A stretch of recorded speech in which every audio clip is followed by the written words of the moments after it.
If you want to remove your zodiac sign from Snapchat, it's easy. Here's how you can do it step by step.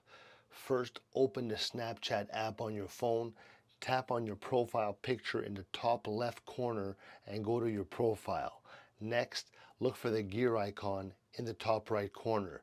This is where you can change your settings.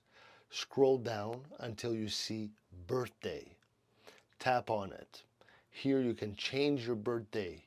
So if you want to remove your zodiac sign, you can change your birthday to a different one that doesn't match your original zodiac sign. Just remember, this will change your age on Snapchat too. After you change your birthday, make sure to save your changes. Now your zodiac sign won't show up on your profile anymore.